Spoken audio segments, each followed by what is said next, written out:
Assalamualaikum warahmatullahi wabarakatuh. Di antara para istri Rasulullah Shallallahu Alaihi Wasallam, ada seorang perempuan yang dikenal karena kecerdasannya, kedalaman ilmunya, dan kedekatannya. Ia bukan hanya istri Nabi, tetapi guru bagi para sahabat. Bukan hanya pendamping, tetapi penjaga sunnah yang menyampaikan ajaran Rasulullah Shallallahu Alaihi Wasallam dengan kejujuran dan ketelitian. Di video ini, Mozaik Olam akan mengajak Anda menyimak kisah indah Aisyah binti Abu Bakar secara lengkap dari masa mudanya dan kehidupannya bersama Rasulullah Sallallahu Alaihi Wasallam, ujian-ujian besar yang dihadapinya hingga akhir hayatnya. Sebelum kita mulai, silakan subscribe, like, dan tinggalkan komentar. Semoga setiap kebaikan yang Anda lakukan menjadi sebab Allah melapangkan rizki dan memberkahi hidup kita semua. Di balik sejarah Islam, ada seorang wanita yang menjaga ribuan sabda Nabi. Ia bukan hanya istri Rasulullah, ia adalah ulama, guru umat, dan cahaya ilmu hingga hari ini. Inilah kisah Aisyah binti Abu Bakar, putri Abu Bakar, cahaya yang tumbuh di rumah kejujuran. Di Mekah, jauh sebelum gemuruh sejarah menuliskan namanya, lahirlah seorang anak perempuan di rumah yang dipenuhi kejujuran dan iman. Ia adalah Aisyah binti Abu Bakar. Tidak lahir dari keluarga bangsawan Quraisy yang mengejar kekuasaan, tetapi dari rumah yang kelak menjadi salah satu pilar paling kokoh dalam sejarah Islam. Ayahnya, Abu Bakar As-Siddiq, dikenal sebagai manusia yang paling jujur setelah para nabi. Ibunya, Ruman, adalah wanita yang lembut, sabar, dan teguh dalam iman. Rumah Abu Bakar bukan rumah yang dipenuhi kemewahan, namun di sanalah nilai-nilai besar ditanamkan sejak dini. Kejujuran dalam ucapan, keberanian dalam kebenaran, dan ketundukan kepada Allah tanpa syarat. Aisyah tumbuh di tengah percakapan tentang iman, pengorbanan, dan kesetiaan. Sejak kecil, telinganya telah akrab dengan ayat-ayat yang dibacakan penuh kekhusyukan. Ketika wahyu pertama turun kepada Rasulullah, Abu Bakar termasuk orang yang paling cepat membenarkan. Keimanan itu tidak hanya menjadi sikap pribadi, tetapi juga nafas kehidupan keluarga. Aisyah kecil menyaksikan ayahnya mengorbankan harta, tenaga, dan kedudukan demi agama yang baru lahir. Dari sanalah ia belajar bahwa iman bukan sekedar keyakinan, melainkan keberanian untuk membayar harganya. Aisyah dikenal sebagai anak yang cerdas dan peka. Ingatannya kuat, lisannya jujur, dan pikirannya tajam. Ia sering duduk mendengarkan percakapan orang dewasa, lalu mengingatnya dengan detil yang mengejutkan. Suatu hari, ibunya berkata dengan lembut, "Wahai Aisyah, engkau banyak bertanya." Aisyah menjawab polos, "Aku ingin memahami." Dari jawaban itulah, tampak bahwa rasa ingin tahunya bukan keisengan, melainkan kebutuhan jiwa. Masa kecil Aisyah tidak sepenuhnya ringan. Ia tumbuh di tengah tekanan Quraisy terhadap kaum muslimin. Ia melihat bagaimana ayahnya disakiti, dicemooh, dan dipinggirkan. Namun ia juga melihat keberanian yang tenang. Abu Bakar tidak membalas kebencian dengan kebencian. Ia membalasnya dengan kesabaran dan keteguhan. Nilai-nilai itu tertanam dalam diri Aisyah, membentuk karakternya jauh sebelum ia menyadarinya. Di rumah itu, Aisyah belajar mendengar sebelum berbicara dan berpikir sebelum menyimpulkan. Ia terbiasa dengan diskusi, bukan kemarahan. Ia melihat bagaimana ayahnya menimbang kebenaran dengan hati yang bersih. Tidak mengherankan jika kelak Aisyah dikenal sebagai wanita yang berani bertanya, bahkan mengoreksi, karena sejak kecil ia diajarkan bahwa kebenaran tidak takut pada pertanyaan. Suatu hari, Rasulullah berkunjung ke rumah Abu Bakar. Aisyah kecil memperhatikannya dari kejauhan. Wajah Rasulullah penuh ketenangan, tutur katanya lembut, dan kehadirannya menghadirkan rasa aman. Tidak ada yang tahu, termasuk Aisyah sendiri, bahwa kelak ia akan tumbuh besar di sisi manusia paling mulia itu, menyerap ilmu langsung dari sumbernya. Rasulullah memandang Aisyah dengan senyum tipis. Abu Bakar berkata, "Ia masih kecil." Rasulullah menjawab dengan tenang, "Allah mengetahui apa yang dia siapkan." Kalimat itu terdengar sederhana, namun menyimpan takdir panjang yang kelak membentuk sejarah. Aisyah tumbuh bukan hanya sebagai anak perempuan biasa. Ia tumbuh sebagai saksi awal Islam, sebagai penampung cerita-cerita iman, dan sebagai jiwa yang dibentuk oleh rumah kejujuran. Ia belajar mencintai kebenaran sebelum mengenal dunia. Ia mengenal iman sebelum mengenal ambisi. Dan ia mengenal ilmu sebelum mengetahui betapa besar perannya kelak. Ini adalah awal dari sebuah perjalanan panjang. Perjalanan seorang wanita yang kelak akan menjadi rujukan umat, periwayat hadis terbanyak, dan ulama besar dalam sejarah Islam. Namun semua itu tidak lahir tiba-tiba. Semuanya berakar dari satu rumah sederhana di Mekah, rumah Abu Bakar, tempat cahaya ilmu pertama kali tumbuh di hati seorang anak bernama Aisyah. Aisyah kecil dan kecerdasan yang mengagumkan. Hari-hari Aisyah berlalu dalam suasana yang berbeda dari kebanyakan anak seusianya. Ia tidak tumbuh di rumah yang dipenuhi permainan semata, melainkan di rumah yang dipenuhi percakapan tentang iman, perjuangan, dan kebenaran. Sejak kecil, Aisyah telah terbiasa mendengar ayat-ayat Al-Quran dibacakan dengan tartil, dan hadis-hadis Rasulullah diceritakan dengan penuh penghormatan. Kata-kata itu tidak sekedar lewat di telinganya, tetapi menetap di ingatannya. Aisyah memiliki daya ingat yang tajam.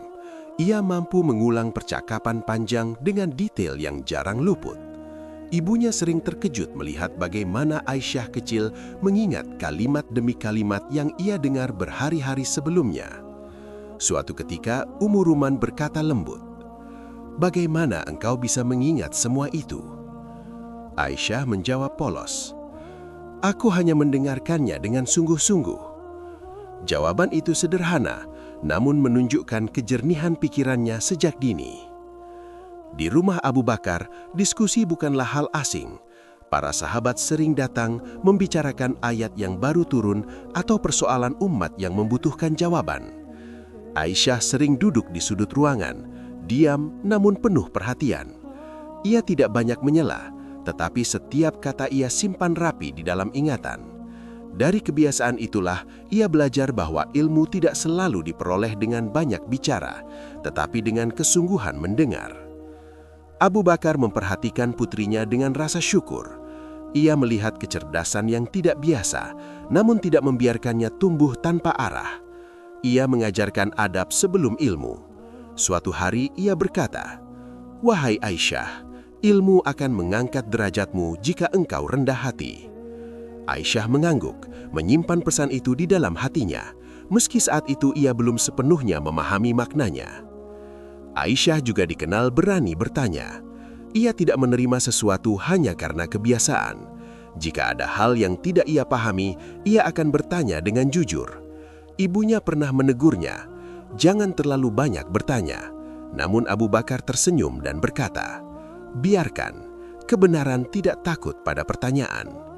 Dari situlah Aisyah belajar bahwa berfikir adalah bagian dari iman. Di tengah kecerdasannya, Aisyah tetaplah seorang anak. Ia bermain, tertawa, dan terkadang bersedih. Namun perasaannya selalu jujur. Ia tidak menyembunyikan kegembiraan atau kesedihannya. Kejujuran emosional inilah yang kelak membuat riwayat-riwayatnya terasa hidup, karena ia meriwayatkan bukan hanya dengan akal, tetapi juga dengan hati.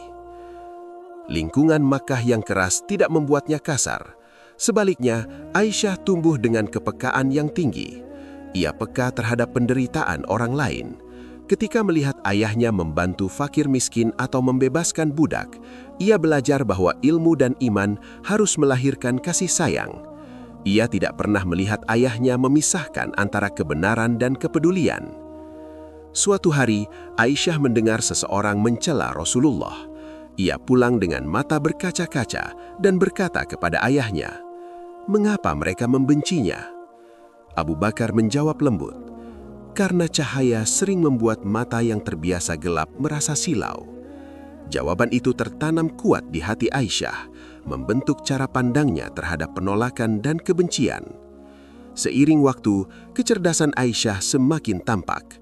Ia mampu memahami makna di balik ucapan, bukan hanya lafaznya. Ia mulai membedakan antara kebiasaan dan kebenaran. Ia belajar bahwa tidak semua yang dilakukan manusia bernilai benar, dan tidak semua yang benar disukai manusia. Pelajaran itu kelak menjadi bekal penting dalam perannya sebagai ulama dan guru umat. Aisyah kecil tidak pernah bermimpi menjadi besar. Ia hanya tumbuh dengan kejujuran, rasa ingin tahu, dan cinta pada kebenaran. Namun dari biji-biji kecil itulah Allah menyiapkan sesuatu yang agung. Kecerdasannya bukan kebetulan, dan kepekaannya bukan tanpa tujuan. Semua itu adalah persiapan untuk peran yang akan ia jalani di sisi Rasulullah dan umat ini. Bab ini menegaskan bahwa keagungan Aisyah tidak lahir tiba-tiba. Ia dibentuk perlahan, oleh rumah yang jujur, oleh ayah yang amanah, oleh iman yang hidup, dan oleh kecerdasan yang dipelihara dengan adab. Dari sinilah langkah-langkah menuju sejarah besar itu mulai semakin dekat. Di rumah kenabian, cinta, ilmu, dan wahyu. Pernikahan Aisyah binti Abu Bakar dengan Rasulullah SAW bukanlah sekadar ikatan antara dua insan, melainkan pertemuan takdir antara kenabian dan kecerdasan yang kelak akan menerangi umat. Saat Aisyah memasuki rumah Rasulullah, ia belum sepenuhnya memahami bahwa rumah sederhana itu akan menjadi pusat ilmu terbesar dalam sejarah Islam. Dindingnya mungkin dari tanah, atapnya dari pelepah kurma, namun dari sanalah cahaya wahyu memancar ke seluruh dunia. Aisyah datang dengan hati yang bersih dan rasa ingin tahu yang besar. Ia memperhatikan setiap gerak Rasulullah, setiap ucapannya, bahkan diamnya. Ia tidak sekadar hidup bersama Nabi, tetapi belajar darinya dengan penuh kesungguhan. Suatu hari ia bertanya dengan polos namun jujur, "Wahai Rasulullah, mengapa engkau begitu lama berdiri dalam sholat malam?" Rasulullah tersenyum lembut dan menjawab, "Tidakkah aku pantas menjadi hamba yang bersyukur?" Kalimat itu tidak hanya ia dengar, tetapi ia renungkan seumur hidupnya. Di rumah itu, Aisyah belajar bahwa cinta sejati tidak selalu berbentuk kata-kata manis, melainkan teladan yang hidup. Rasulullah bersikap lembut, penuh perhatian, dan menghargai kecerdasan istrinya. Ketika Aisyah mengemukakan pendapat, Rasulullah mendengarkannya dengan serius. Ia tidak meremehkan pertanyaan, tidak memotong pembicaraan, dan tidak memadamkan rasa ingin tahu. Dari situlah Aisyah memahami bahwa Islam memuliakan akal perempuan. Aisyah menyaksikan langsung bagaimana wahyu turun. Ada saat-saat Rasulullah diliputi kesungguhan yang berat, wajahnya berubah dan tubuhnya terasa lebih berat dari biasanya. Aisyah tidak panik, ia justru mengamati dengan penuh hormat. Setelah wahyu berlalu, ia mendengar ayat-ayat dibacakan pertama kali dari lisan Nabi. Ia adalah saksi hidup proses turunnya Al-Quran, bukan dari kejauhan, tetapi dari jarak yang sangat dekat. Di sela kehidupan rumah tangga, Aisyah juga melihat sisi manusiawi Rasulullah. Ia melihat beliau tersenyum, bercanda, bahkan berlomba lari dengannya. Suatu hari Aisyah berkata sambil tertawa, "Aku mengalahkanmu." Rasulullah tersenyum dan menjawab, "Kemenangan itu milikmu." Bertahun-tahun kemudian, saat Rasulullah memenangkan perlombaan, beliau berkata lembut, "Ini untuk yang itu." Dari momen sederhana itulah Aisyah belajar bahwa kasih sayang tidak mengurangi kewibawaan. Namun rumah kenabian bukan hanya tempat kebahagiaan, melainkan juga ujian. Aisyah belajar tentang kesabaran, tentang menahan cemburu, dan tentang mengelola perasaan sebagai manusia biasa. Ia pernah merasa cemburu, dan Rasulullah tidak menegurnya dengan keras. Beliau justru membimbingnya dengan hikmah. "Apakah syaitanmu telah datang?" tanya Rasulullah dengan senyum lembut. Aisyah menjawab jujur, "Wahai Rasulullah, apakah engkau juga memiliki syaitan?" Beliau menjawab, "Ya, tetapi Allah membantuku sehingga ia tunduk." Dari dialog itu, Aisyah belajar tentang kejujuran emosi dan kekuatan iman. Hari demi hari, ilmu Aisyah bertambah. Ia menghafal ucapan Rasulullah, memahami sebab-sebab hukum, dan mengamati konteks di balik setiap perintah dan larangan. Ia tidak sekadar meriwayatkan hadis, tetapi memahami ruhnya. Karena itulah, kelak ia mampu menjelaskan hukum dengan kedalaman yang jarang dimiliki orang lain. Para sahabat mulai menyadari keistimewaannya. Jika mereka ragu tentang suatu persoalan rumah tangga Nabi, tentang ibadah beliau di malam hari, atau tentang akhlak Rasulullah di ruang privat, mereka bertanya kepada Aisyah. Ia menjawab dengan jujur, detil, dan penuh tanggung jawab. Ia tahu bahwa setiap jawabannya kelak akan menjadi pegangan umat. Aisyah memahami bahwa hidup di rumah kenabian adalah amanah besar. Ia menjaga lisannya, hingatannya, dan niatnya. Ia sadar bahwa apa yang ia lihat dan dengar bukan miliknya pribadi, melainkan milik sejarah Islam. Maka ia menyimpan semua itu dengan penuh kehati-hatian. Ini adalah pembentukan terbesar dalam hidup Aisyah.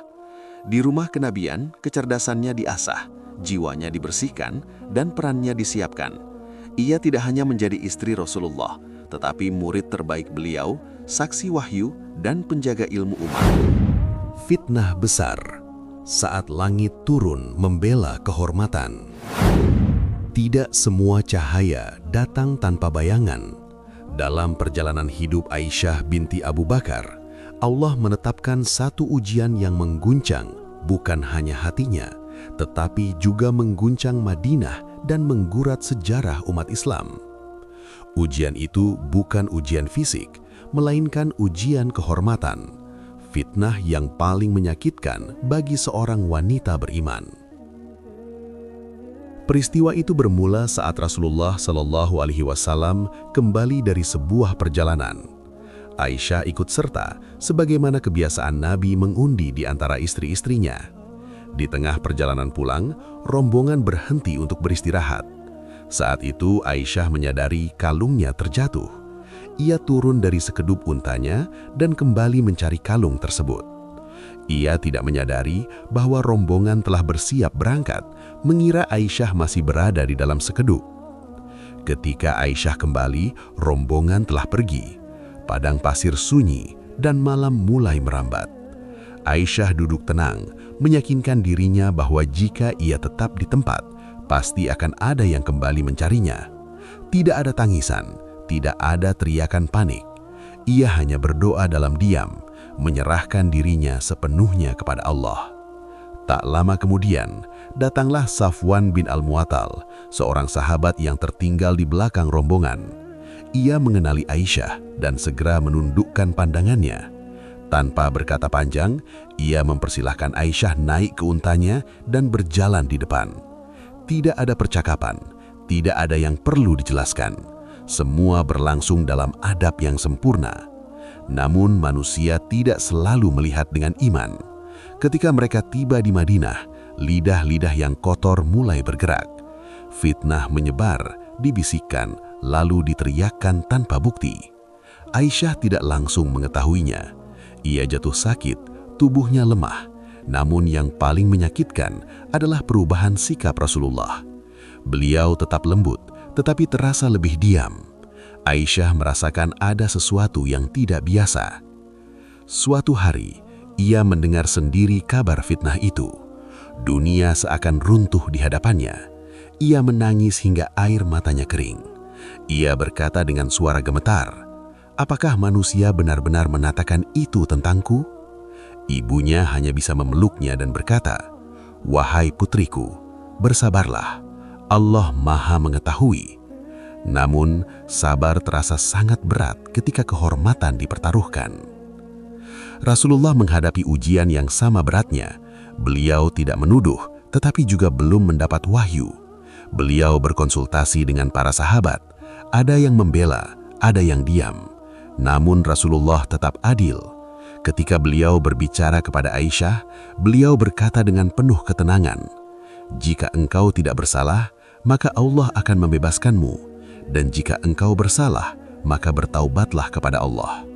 Kalimat itu menusuk, bukan karena tuduhan, tetapi karena belum turunnya kepastian dari langit. Aisyah mengangkat wajahnya, air mata membasahi pipinya.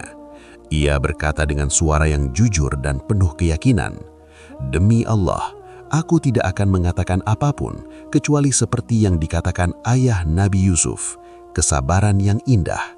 Allah lah tempat memohon pertolongan." Kalimat itu lahir dari iman yang telah ditempa, bukan dari keputusasaan. Hari-hari berlalu dengan berat. Madinah seperti terbelah. Namun Aisyah tetap diam, tidak membela diri dengan kata-kata duniawi. Hingga akhirnya saat Rasulullah berada di rumah, wajah beliau berubah. Wahyu turun. Setelah itu, beliau tersenyum dan berkata, "Bergembiralah wahai Aisyah, Allah telah membebaskanmu." Turunlah ayat-ayat Al-Quran yang membersihkan nama Aisyah untuk selamanya. Bukan pembelaan manusia, melainkan pembelaan langsung dari langit. Ayat-ayat itu dibaca hingga hari kiamat, menjadi pelajaran bagi umat tentang bahaya fitnah dan kemuliaan kesucian. Aisyah bersujud syukur. Ia tidak bangga, tidak membalas, tidak menyimpan dendam. Ia hanya berkata, "Aku bersyukur kepada Allah." Fitnah itu memang melukainya, tetapi juga mengangkat derajatnya. Dari ujian itu, Allah menegaskan bahwa kehormatan seorang mukminah dijaga olehnya sendiri. Ini adalah titik balik besar dalam hidup Aisyah. Ia belajar bahwa kebenaran mungkin tertunda, tetapi tidak pernah hilang. Bahwa diam dalam iman lebih kuat daripada 1000 pembelaan palsu. Dan bahwa ketika Allah membela, tidak ada satupun lidah manusia yang mampu meruntuhkan kehormatan. Aisyah, sang guru umat, ilmu yang hidup dan menghidupkan. Setelah badai fitnah berlalu, kehidupan Aisyah binti Abu Bakar tidak kembali menjadi biasa. Justru dari ujian itulah perannya semakin terang. Ia tidak hanya dikenal sebagai istri Rasulullah SAW, tetapi sebagai sumber ilmu yang jujur, tajam, dan mendalam. Dari rumah kecil di Madinah, Aisyah mulai mengajar umat, bukan dengan mimbar tinggi, tetapi dengan kejernihan akal dan kemurnian niat. Aisyah memiliki keistimewaan yang tidak dimiliki siapapun. Ia hidup bersama Rasulullah dalam ruang privat, menyaksikan ibadah malam, akhlak rumah tangga, dan sikap Nabi dalam keadaan yang tidak terlihat oleh orang lain. Ketika Rasulullah wafat, semua ingatan itu tidak ikut terkubur. Aisyah menjaganya dengan ketelitian luar biasa, seakan ia tahu bahwa setiap detail kelak akan menjadi cahaya bagi generasi setelahnya. Para sahabat besar datang bertanya kepadanya. Umar bin Khattab, Abdullah bin Umar, Abu Hurairah, dan banyak lainnya merujuk pada Aisyah ketika mereka ragu.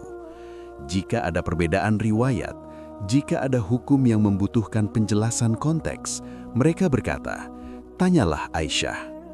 Ia tidak menjawab dengan emosi atau prasangka, melainkan dengan ilmu yang disertai dalil dan pemahaman sebab musabab. Suatu hari, seseorang bertanya tentang tata cara mandi janabah Rasulullah. Aisyah menjelaskan dengan rinci, tanpa rasa malu, karena ia memahami bahwa ilmu harus disampaikan dengan amanah. Ia berkata dengan tegas namun santun, "Beginilah Rasulullah melakukannya." Dari penjelasan itu, umat belajar bahwa adab tidak menghalangi kejelasan ilmu, dan kesopanan tidak meniadakan ketegasan kebenaran. Aisyah dikenal kritis terhadap riwayat yang tidak tepat.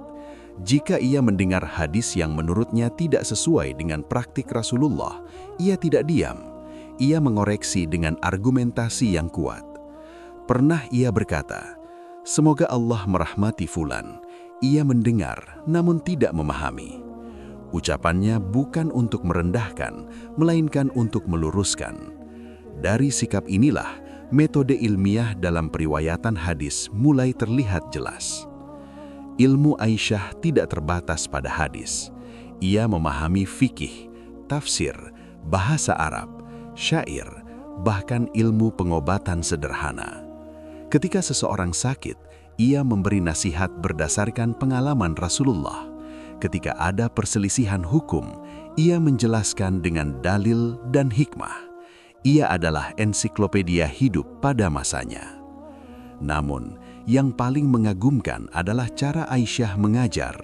Ia tidak menggurui, ia menjawab sesuai kebutuhan penanya.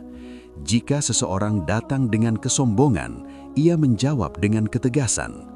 Jika seseorang datang dengan kebingungan, ia menjawab dengan kelembutan.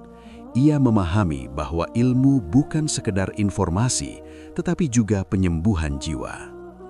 Suatu ketika seorang murid berkata, "Wahai Ummul Mukminin, engkau sangat mengetahui banyak hal." Aisyah menjawab dengan rendah hati, "Aku hanya mengingat apa yang aku dengar dan melihat apa yang aku saksikan." Namun umat tahu, di balik kalimat sederhana itu ada kecerdasan, ketekunan, dan amanah yang luar biasa. Aisyah meriwayatkan lebih dari 2.000 hadis. Setiap hadis bukan hanya teks, tetapi potongan kehidupan Rasulullah yang ia jaga dengan penuh tanggung jawab. Ia tidak meriwayatkan untuk terkenal, tetapi untuk menyelamatkan sunnah dari lupa dan distorsi. Ini menunjukkan bahwa keagungan Aisyah bukan hanya pada kedekatannya dengan Rasulullah, tetapi pada keberaniannya memikul amanah ilmu. Ia adalah bukti bahwa perempuan dalam Islam bukan sekedar objek sejarah, melainkan subjek ilmu dan penentu peradaban. Tahun-tahun terakhir bersama Rasulullah, cinta yang tenang dan perpisahan yang agung. Waktu berjalan dengan sunyi, membawa Rasulullah Shallallahu Alaihi Wasallam dan Aisyah binti Abu Bakar ke fase kehidupan yang paling hening sekaligus paling berat. Tahun-tahun terakhir itu bukan lagi tentang perjuangan fisik yang panjang, melainkan tentang keteguhan hati, ketenangan iman, dan persiapan untuk perpisahan yang tidak pernah benar-benar siap diterima oleh manusia. Aisyah merasakan perubahan pada Rasulullah lebih cepat dari siapapun. Ia melihat tubuh yang dahulu kuat mulai sering lelah. Langkah yang dahulu ringan kini melambat. Namun wajah beliau tetap bercahaya. Ketika sakit datang, Rasulullah tidak mengeluh. Ia hanya memperbanyak doa dan zikir. Aisyah mendampingi dengan penuh perhatian, menyiapkan air, merapikan tempat berbaring, dan menjaga agar rumah tetap tenang. Suatu hari Rasulullah berkata dengan suara pelan, "Wahai Aisyah, izinkan aku dirawat di rumahmu." Permintaan itu sederhana, tetapi syarat makna. Aisyah memahami bahwa Rasulullah ingin menghabiskan hari-hari terakhirnya di tempat yang paling dekat dengan hatinya. Dengan mata berkaca-kaca, Aisyah menjawab, "Dengan senang hati, wahai Rasulullah." Sejak saat itu, rumah kecil Aisyah menjadi saksi detik-detik paling agung dalam sejarah umat. Hari-hari berlalu dengan doa dan keheningan. Aisyah memperhatikan setiap tarikan napas Rasulullah, setiap bisikan zikir yang keluar dari lisannya. Kadang Rasulullah membuka mata dan tersenyum, seakan ingin menenangkan Aisyah. "Jangan bersedih," seolah pesan itu tersampaikan tanpa kata. Aisyah menahan air mata, tidak ingin kesedihannya mengganggu ketenangan Rasulullah. Di tengah sakitnya, Rasulullah tetap memikirkan umat. Beliau bertanya tentang sholat, tentang orang-orang yang ia cintai, dan tentang amanah yang belum selesai. Aisyah mendengar semuanya dengan hati yang bergetar. Ia tahu ini bukan hanya perpisahan antara suami dan istri, tetapi perpisahan antara Nabi dan umatnya. Pada suatu saat, Rasulullah bersandar di pangkuan Aisyah. Kepala beliau berada di antara dada dan lehernya. Aisyah merasakan berat yang lembut itu, berat yang kelak akan ia kenang seumur hidup. Rasulullah berbisik, "Bersama orang-orang yang engkau beri nikmat." Aisyah menyadari Rasulullah sedang memilih, pilihan yang tidak bisa ia tahan, meski hatinya ingin menahan waktu. Detik-detik itu berjalan sangat pelan.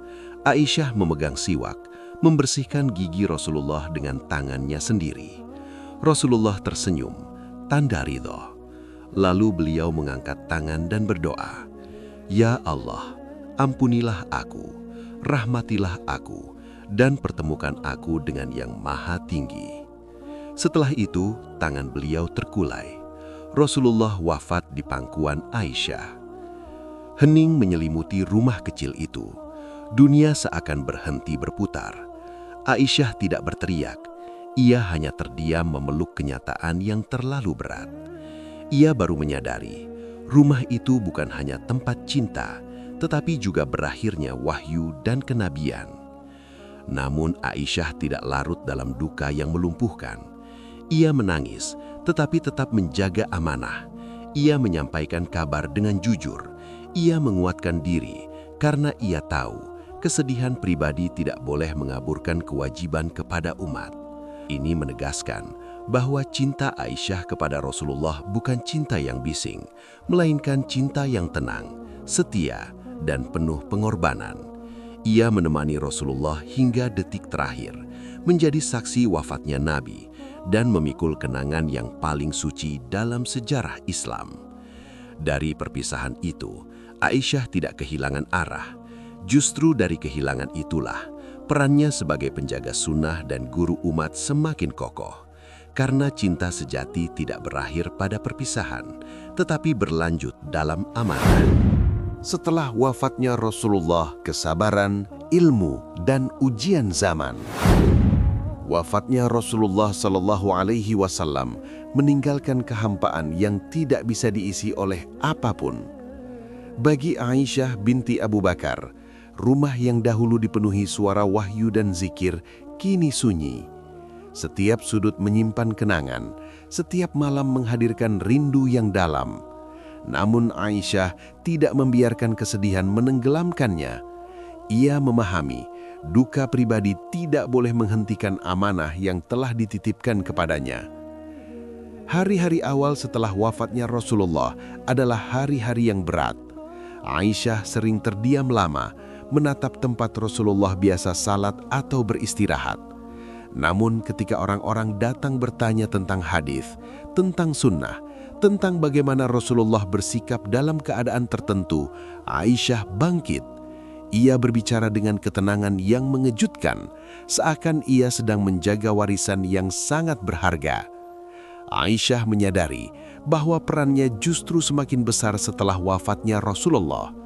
Ia bukan lagi sekadar istri Nabi, melainkan rujukan umat. Para sahabat dan tabi'in datang silih berganti. Mereka duduk dengan penuh adab, mendengarkan setiap kata Aisyah. Ia menjelaskan dengan detil, kadang mengulang, kadang meluruskan. Jika ia tidak yakin, ia berkata jujur, "Aku tidak mengingatnya." Kejujuran itu menjadi bagian dari keilmuannya. Namun ujian Aisyah tidak berhenti pada kehilangan. Zaman berubah, persoalan umat semakin kompleks. Fitnah, perbedaan pandangan dan konflik mulai muncul. Aisyah berada di tengah pusaran sejarah, bukan sebagai penonton, tetapi sebagai bagian dari umat yang berusaha mencari kebenaran. Ia menghadapi kritik, kesalahpahaman, dan penilaian yang tidak selalu adil. Di masa-masa sulit itu, Aisyah tetap berpegang pada ilmu dan niat. Ia berbicara ketika perlu, dan diam ketika diam lebih menyelamatkan. Ia tidak haus pembelaan, tidak mengejar pengaruh. Ia hanya ingin umat memahami kebenaran sebagaimana ia memahaminya dari Rasulullah. Suatu ketika, seseorang bertanya, "Mengapa engkau masih mengajar, wahai Ummul Mukminin, padahal engkau telah melalui begitu banyak ujian?" Aisyah menjawab dengan lembut, "Karena ilmu yang tidak diajarkan akan menjadi saksi yang memberatkan di hadapan Allah." Jawaban itu mencerminkan kesadarannya bahwa ilmu adalah tanggung jawab, bukan hak pribadi. Aisyah juga dikenal sangat dermawan. Apapun yang ia miliki, ia bagikan. Ia sering berpuasa, dan ketika waktu berbuka tiba, ia hampir tidak menyisakan makanan untuk dirinya. Ketika ditegur, ia berkata, "Mengapa engkau tidak mengingatkanku sebelumnya?" Kesederhanaan dan kezuhudannya menjadi bukti bahwa ilmu sejati melahirkan akhlak, bukan kemewahan. Meski usia bertambah, ingatan Aisyah tetap tajam. Ia masih mampu mengoreksi kesalahan pemahaman, bahkan terhadap sahabat besar. Namun ia melakukannya dengan adab. Ia tidak merendahkan, tidak mencela, tetapi mengajak berpikir dan memahami konteks. Dari sikap inilah, umat belajar bahwa perbedaan tidak harus melahirkan permusuhan. Ia hidup di masa yang penuh gejolak, tetapi tidak kehilangan arah. Ia tetap berdiri sebagai penjaga sunnah, guru umat, dan teladan kesabaran. Dari kehidupannya setelah wafat Rasulullah, umat belajar bahwa kehilangan terbesar tidak boleh menghentikan pengabdian. Justru dari luka itulah lahir keteguhan yang menguatkan peradaban. Wafatnya Aisyah, warisan ilmu yang abadi. Usia Aisyah binti Abu Bakar kian menua, namun cahaya ilmunya tidak pernah redup. Tahun-tahun terakhir hidupnya dijalani dengan ketenangan yang lahir dari iman dan pengalaman panjang. Rumahnya tetap sederhana, tetapi dipenuhi orang-orang yang datang untuk belajar. Di sana, Aisyah masih mengajar, masih menjawab pertanyaan, masih meluruskan pemahaman, seakan ia tahu bahwa waktu yang tersisa harus diisi dengan amanah. Aisyah sering mengingat Rasulullah SAW bukan dengan ratapan, melainkan dengan keteladanan. Setiap kali ia meriwayatkan hadis, suaranya berubah lembut, seolah ia sedang berbicara tentang seseorang yang masih sangat dekat. Ia tidak menambahkan cerita, tidak mengurangi fakta. Baginya, kejujuran adalah bentuk tertinggi dari cinta kepada Rasulullah. Di usia senjanya, Aisyah semakin zuhud. Ia tidak tertarik pada kemewahan dunia, meski kedudukannya sebagai Ummul Mukminin membuatnya dihormati dan dicukupi. Harta yang datang kepadanya sering habis dalam satu hari untuk sedekah. Ketika malam tiba dan ia tidak memiliki makanan untuk berbuka, ia justru tersenyum. Dunia baginya hanyalah tempat singgah, bukan tujuan. Suatu hari, seseorang berkata kepadanya, "Wahai Ummul Mukminin, doakan kami." Aisyah mengangkat tangannya dan berdoa dengan suara pelan. "Ya Allah, jadikan ilmu kami bermanfaat dan amal kami ikhlas." Doa itu sederhana, tetapi mencerminkan seluruh hidupnya, ilmu dan keikhlasan. Ketika sakit mulai sering datang, Aisyah menyadari bahwa perjalanannya hampir usai. Ia tidak takut, ia telah hidup dengan amanah. Ia berpesan agar dirinya dimakamkan secara sederhana, tanpa keistimewaan berlebihan. Ia ingin kembali kepada Allah sebagaimana seorang hamba, bukan sebagai tokoh besar di mata manusia. Pada malam terakhirnya, suasana Madinah sunyi. Aisyah menghembuskan nafas dengan tenang. Tidak ada kegaduhan, tidak ada kemegahan, hanya doa dan air mata orang-orang yang mencintainya. Ia wafat pada usia 66 tahun, meninggalkan dunia yang telah ia beri begitu banyak cahaya. Jenazah Aisyah dimakamkan di Baqi. Madinah menangis dalam diam. Para murid kehilangan guru, umat kehilangan rujukan, dan sejarah kehilangan salah satu penjaga terbesarnya. Namun, Aisyah tidak benar-benar pergi. Ia tetap hidup dalam hadis-hadis yang ia riwayatkan, dalam hukum-hukum yang ia jelaskan, dan dalam adab yang ia contohkan. Bab ini menutup kisah hidup Aisyah binti Abu Bakar dengan satu kesimpulan yang jernih. Keagungan seseorang tidak diukur dari lamanya hidup, tetapi dari warisan yang ditinggalkan. Aisyah telah pergi, tetapi ilmunya terus berbicara. Ia telah wafat, tetapi cahaya yang ia jaga tetap menyinari umat hingga hari ini.